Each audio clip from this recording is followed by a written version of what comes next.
part des politiques qui brigueront leur suffrage à la présidentielle prochaine, c'est des choses qui ne sont pas très rassurantes. Hein. On entend de part et d'autre des gens faire émerger un discours qu'on ne connaissait pas au Cameroun. La haine tribale est quasiment à son sommet dans notre pays. Les acquis que nous avons hérités des pères fondateurs de ce pays, qui sont la cohabitation pacifique interethnique, sont à deux doigts de voler un éclat. Pourtant, nous en avons hérité, donc nous devons être dignes de cet héritage. Donc, depuis plusieurs semaines aujourd'hui, on entend les uns dire que s'ils perdent, c'est pas possible qu'ils perdent l'élection. Et on entend des discours haineux de certains candidats, de certains supporters, et tout cela nous alarme.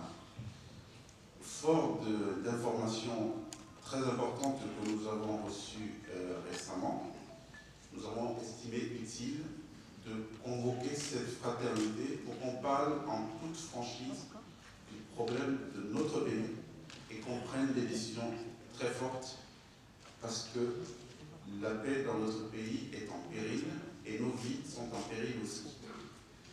Alors, quand vous entendez des gens dire, les informations que nous avons, on va commencer par là, nous révèlent qu'il y a certains de nos frères camerounais qui sont entrés en intelligence avec des forces extérieures. Et le complot vise quoi? Le complot vise qu'à l'orée de cette élection, peu importe qui la gagne, à la régulière ou pas, qu'on ait un mot d'ordre de contestation, on parle de vol de l'élection pour jeter le chaos dans la société.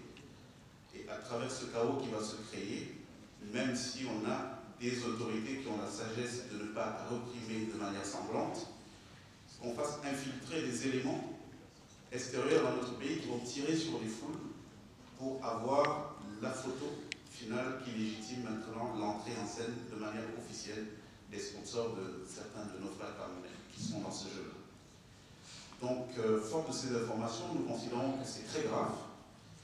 Nous n'avons pas tous eu cette chance, cette grâce de voyager dans le monde, de voir ce qui se passe, d'assister à la déstabilisation de pays, de voir des pays qui étaient jadis prospères se transformer en calvaire.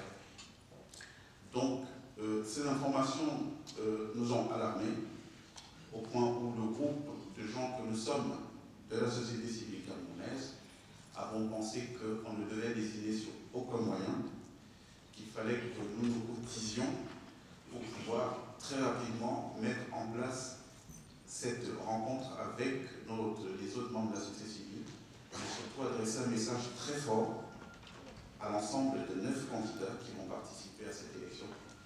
Et ce message est clair. Nous mettons en garde contre toute violence post-électorale.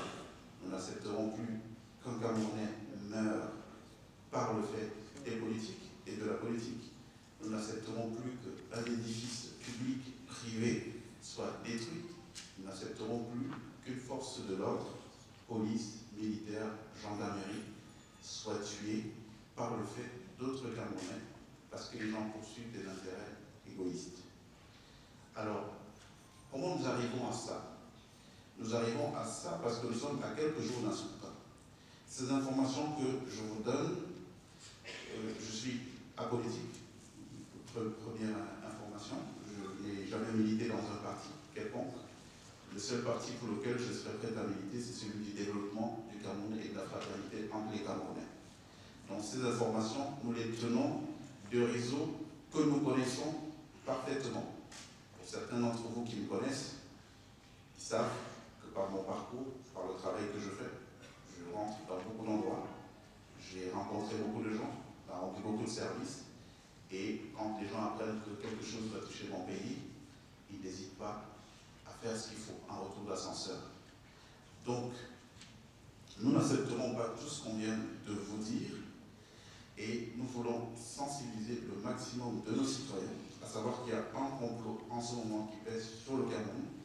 Le déroulement, c'est celui que je vous ai donné tout à l'heure, et si nous n'agissons pas ensemble, on mourra ensemble comme des petits prépas. Donc, le but de cette rencontre, c'est pour vous tenir informés de ces informations,